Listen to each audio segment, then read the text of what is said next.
Bem-vindos para mais um Desabafos de Corsinha.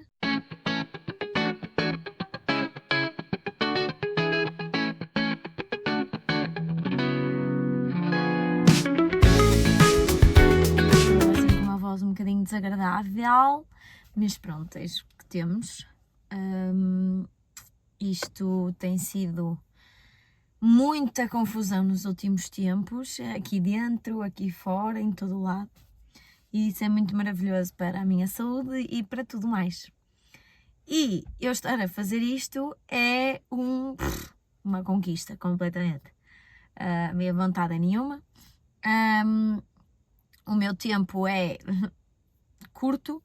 A minha cabeça é demasiado louca.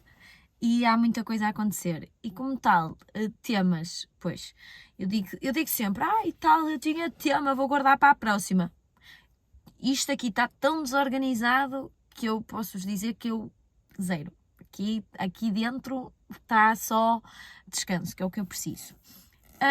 E na verdade, então, o que é que eu vou falar é sobre gestão de tempo. Talvez, não sei. Na verdade, aquilo que eu estava a pensar enquanto chegava a casa para gravar era de gestão de expectativas. Eu ontem pus-me a pensar, eu ao longo destes dias penso, né? Penso todos os dias, mas sobre o que vou falar. E ontem, pronto, tive uma situação desagradável em que falei de forma mais severa e sincera com o meu marido e eu já tinha pensado, antes de falar com ele, tinha pensado em descascar um bocadinho mais e depois de falar com ele, pronto, repensei e ponderei naquilo que deveria falar e daí no final ter chegado ao tema gestão de expectativas.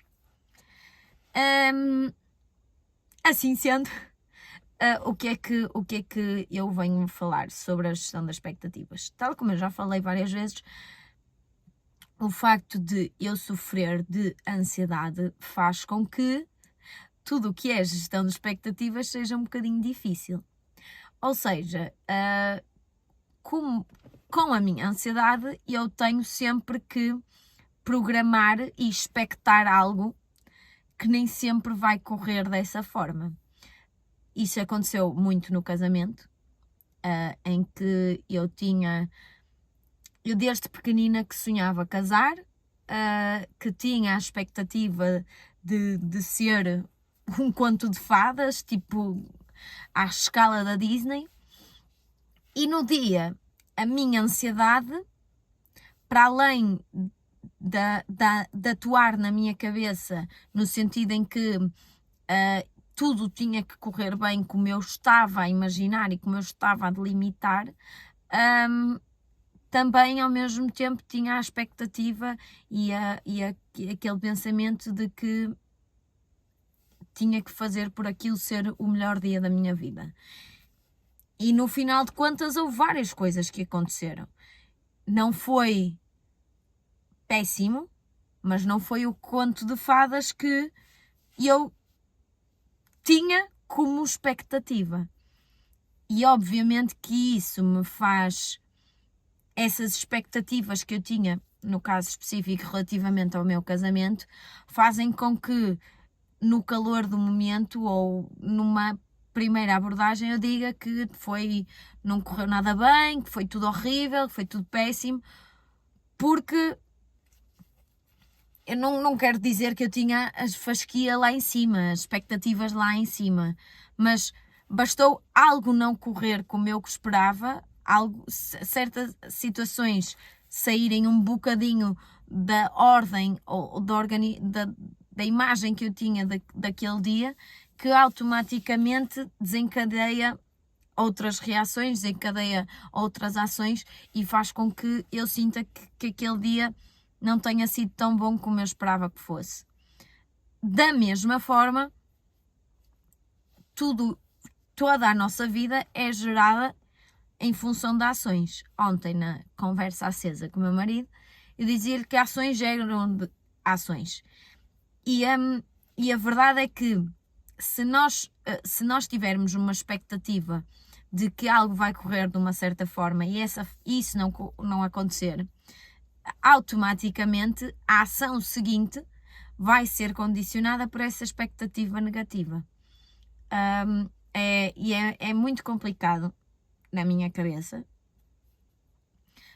eu gerir esta falta de expectativas ou este incumprimento nas expectativas. Isto não deveria acontecer assim, porque eu sou adulta e devia ter 2 dedos de testa e saber funcionar, mas eu acho que todos nós estamos um bocadinho a dar o tilt. Todos nós andamos numa gestão emocional complicada. E isso faz com que, lá está, muita gente sofra de ansiedade, sofra com transtornos, sofra com burnouts, porque nós chegamos a uma fase da vida que entramos num piloto automático que nós não sabemos se sabemos de gerir as expectativas, se sabemos de agir, o que é que havemos de fazer. E mais uma vez estou a divagar.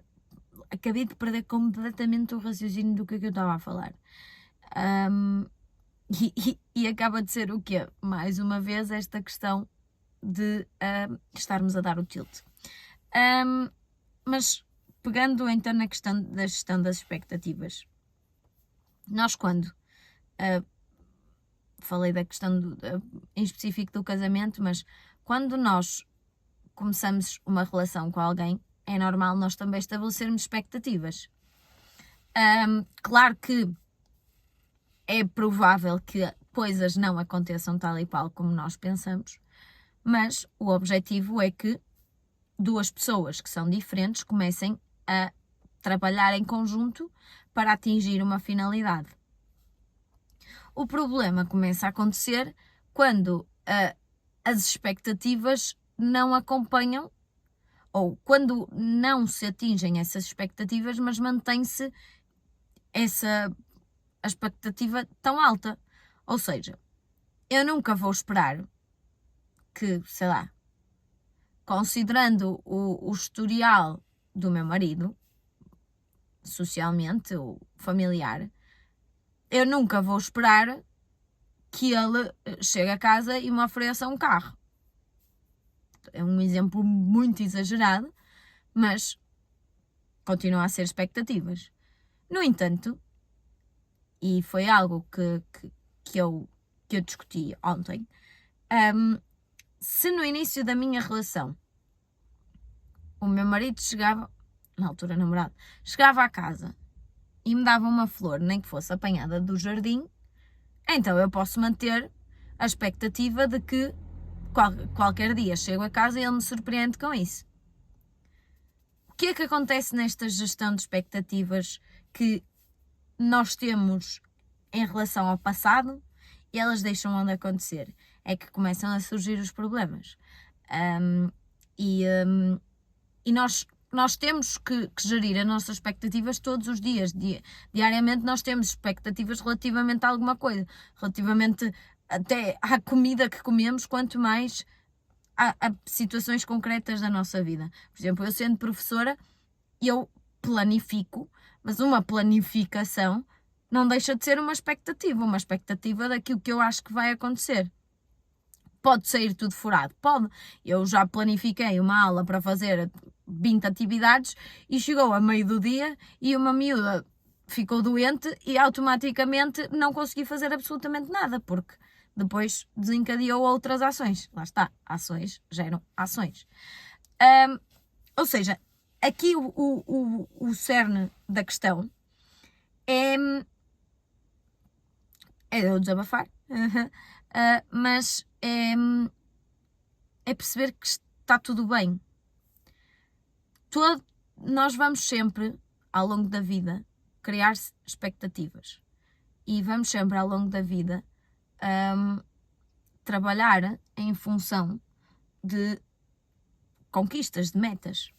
E as expectativas que nós desenvolvemos para alguma situação acabam por ser sempre motivo para nós atingirmos certas metas, atingirmos objetivos que estabelecemos na nossa vida. Claro que têm que ser reais, podem ser irreais, eu dei o exemplo de um carro, mas devem... Quanto mais irreais forem as nossas expectativas, mais difícil se torna nós alcançarmos, ou mais difícil se torna nós sabermos geri-las. O que é que eu sinto? Eu sinto que, efetivamente, não sei gerir certas expectativas, mas são as expectativas que lá está, que eu fui criando ao longo do tempo com base nas atitudes antigas. Qual é o problema? É que também as pessoas vão mudando e as suas próprias atitudes vão mudando. Aqui o que está em causa é aprender a acompanhar essa mudança e aprender a gerir de outra forma.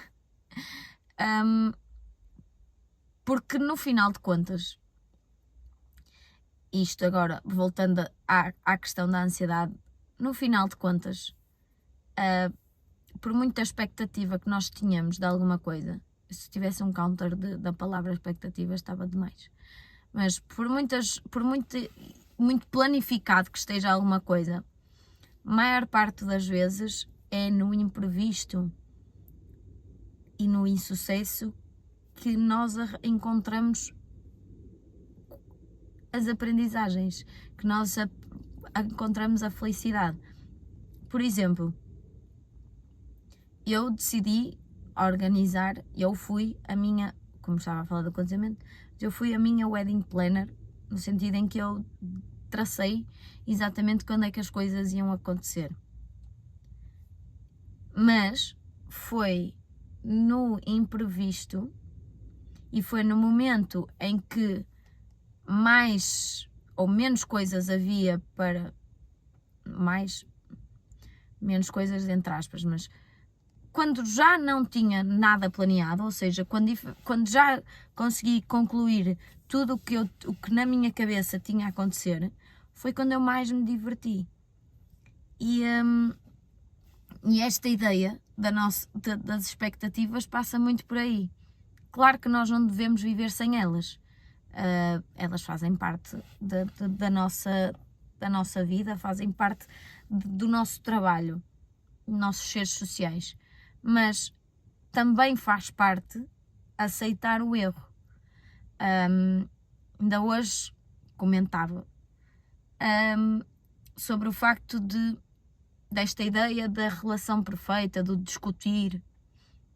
Todas as relações são perfeitas na sua imperfeição. E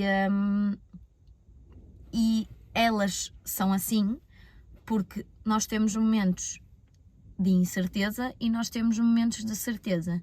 Nós temos momentos que são planeados e planificados para correr de uma certa forma e temos momentos para deixar que o rumo nos oriente. E no final de contas, o deixar que o rumo nos oriente é quando vamos encontrar coisas mais belas. Por exemplo, eu tenho o vício e a panca de organizar viagens ao mais ínfimo pormenor. E porque eu tenho que estar àquela hora ali, estou eu a dizer isto quando tenho uma viagem planeada para daqui a um mês e tenho literalmente um quase cronograma ao segundo daquilo que eu vou fazer. Mas pronto, vai-se aprendendo a viver nesta situação. Mas com base no meu historial de viagens e de momentos do género, eu posso garantir que as melhores viagens são aquelas, ou os melhores dias de viagem, são aqueles em que menos as coisas estão planeadas. Por exemplo, a lua de mel, pegando no exemplo da lua de mel. Como eram vários dias, a coisa foi-se fazendo. E